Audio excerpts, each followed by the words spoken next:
5 signes que ton business est voué à l'échec. Je vais être cash avec toi aujourd'hui. Ça fait 20 ans que je lance des business. J'ai lancé des trucs qui ont cartonné et j'ai lancé des trucs aussi explosés qui m'ont fait perdre des milliers d'euros. J'ai fait, je pense, toutes les erreurs possibles. Stratégie, positionnement, timing, bref. Franchement, j'ai mangé de la poussière. J'ai même été en liquidation judiciaire. Peut-être qu'aujourd'hui, tu es en train de faire l'une de ces mêmes erreurs. Alors, je t'ai préparé dans cette vidéo les 5 signes que ton business va droit dans le mur. Je sais que tu n'as pas envie d'entendre ça, mais franchement, justement, c'est fait pour toi. Parce que parfois, c'est pas des stratégies magiques qu'il te faut, mais c'est surtout en fait un réveil brutal. Premier signe que tu vas droit dans le mur, le perfectionnisme. Alors, on appelle ça le perfectionnisme, moi j'appelle ça le non-passage à l'action déguisée. En fait, cette obsession de faire, refaire ton produit en permanence. Déjà, je pense que c'est lié au fait que aujourd'hui, tu n'es jamais passé à l'action. Aujourd'hui, tu n'as jamais lancé un business. Donc, ton cerveau, il te laisse en fait dans la zone où tu cogites et où tu fais et refais le produit parce que c'est la seule chose que tu sais faire. En fait, ça sert à rien. C'est pas en cogitant 1000 fois tout seul dans ta tête que tu vas réaliser le produit parfait. Il faut bien comprendre en fait qu'un entrepreneur, son business, il passe par plusieurs versions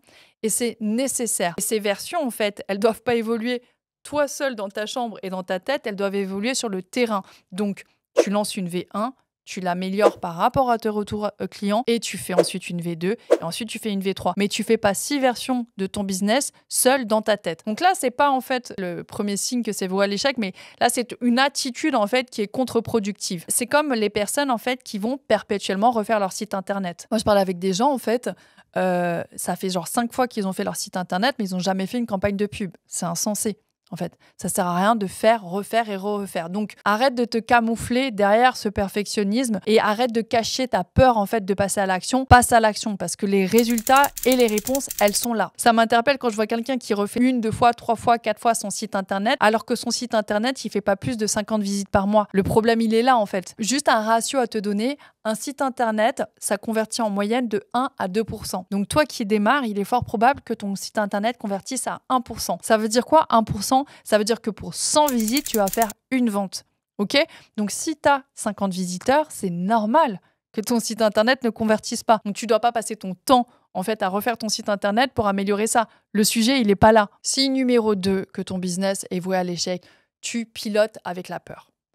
Combien de personnes en fait j'entends qui passent leur vie en fait à piloter, pas avec la réflexion de comment je vais gagner plus, mais surtout, faut pas que je perde, faut pas que je perde, faut pas que je me rate. Et ça, en fait, c'est la pire attitude, c'est l'attitude la plus contre-productive pour un entrepreneur. Cette attitude, en fait, trouillarde, elle se ressent dans toutes tes actions et en fait, tu vas pas chercher le résultat, tu vas éviter l'échec. En évitant l'échec, tu vas stagner en fait. Tu dois te scratcher. C'est comme en fait se dire genre je vais devenir bon au skate mais il faut jamais que je m'explose. Mais c'est impossible, impossible d'aller sur une rampe de skate en évitant de se scratcher. Tu dois te scratcher, ça fait partie du job. C'est pas un échec. Quand tu fais un business, tu fais une première version que tu améliores, tu évolues vers une deuxième version. Donc ça, il faut l'assimiler parfaitement. Et ensuite, cette volonté en fait de gagner absolument tout de suite, moi je trouve les gens t'es un peu pingres. Tes offres, elles sont pas accrocheuses parce que si je donne trop aux gens, je vais pas gagner moi. Et en fait, tu gagnes pas. Donc vraiment, en fait,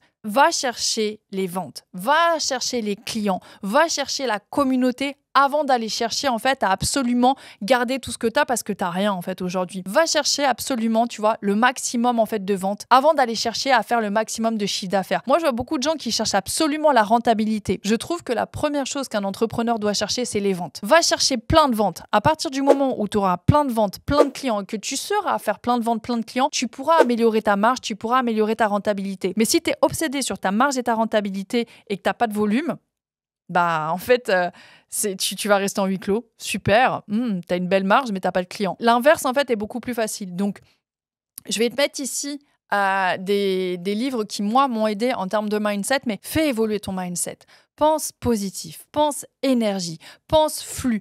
En plus, gain, va chercher les ventes, va chercher à grandir et arrête de réfléchir petit à tenter de gagner 1 euro, 2 euros en plus. Vraiment, je pense que la première chose qu'un entrepreneur doit chercher, c'est le maximum de ventes, le maximum de communication. Et ensuite, les sujets de rentabilité et autres vont arriver progressivement. Signe numéro 3 que peut-être que tu vas droit dans le mur, tu es le seul à faire ce que tu fais. En fait, tu vas me dire, Marine, j'ai une idée de ouf, une idée hyper innovante, personne l'a fait, c'est un carton. Alors, Là, je m'adresse plutôt à des personnes qui sont petits entrepreneurs, pas des personnes qui vont faire des levées de fonds, pas des personnes qui ont de quoi en fait dépenser 5 000, 10 000, 20 000 euros en recherche et développement. Tu as envie de résultats rapides, pars pas sur une idée d'innovation. L'innovation, en fait, si ça n'a pas été fait par d'autres, c'est qu'il y a peut-être une raison. Franchement, va pas chercher l'originalité, va pas chercher l'archi-innovation. Enfin, t'es pas un chercheur, t'es pas un scientifique, t'es pas là pour élaborer en fait un truc sur mesure. Si tu as envie de mettre en place quelque chose, va dans les choses qui fonctionnent en fait. Déjà, si tu es débutant et que tu arrives à mettre en place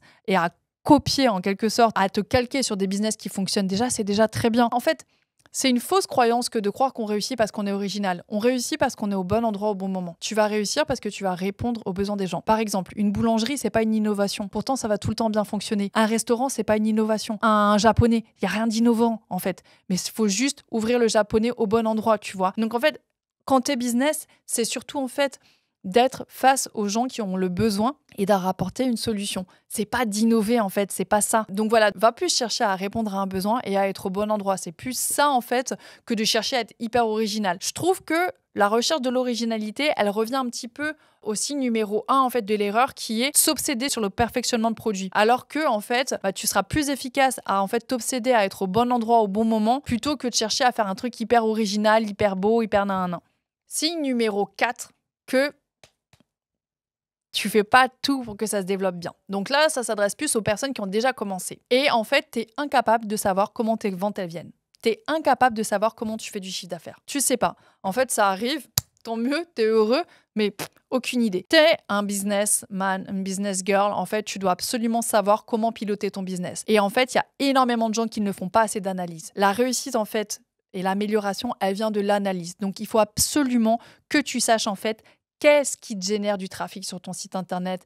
Qu'est-ce qui te génère des ventes? C'est un impératif que tu traques ça. Pour ça, en fait, il y a des outils qui sont archi simples. Tu peux tout simplement utiliser Google Analytics. Avec Google Analytics, tu peux savoir, en fait, qu'est-ce qui t'a apporté, en fait, du trafic. Donc, c'est hyper important, en fait, parce que ça va te permettre de te rendre compte qu'il y a des choses qu'il faut que tu continues à faire, il y a des choses qu'il faut que tu arrêtes, il y a des choses qu'il faut que tu intensifies. Donc, ça, en fait, quelqu'un qui pilote un business, il doit absolument savoir, en fait, comment est-ce que son chiffre il vient, d'où est-ce qu'il vient. Et le 5e, en fait, signe que ça va pas le faire grave au niveau du business, c'est si tu n'as pas assez de trafic sur ton site internet. En fait, c'est un peu un basique, mais il y a des gens en fait qui se demandent qu'est-ce qui se passe? Tu n'as pas assez de trafic sur ton site, tout simplement. Donc en fait, il faut que tu ailles chercher plus de visiteurs.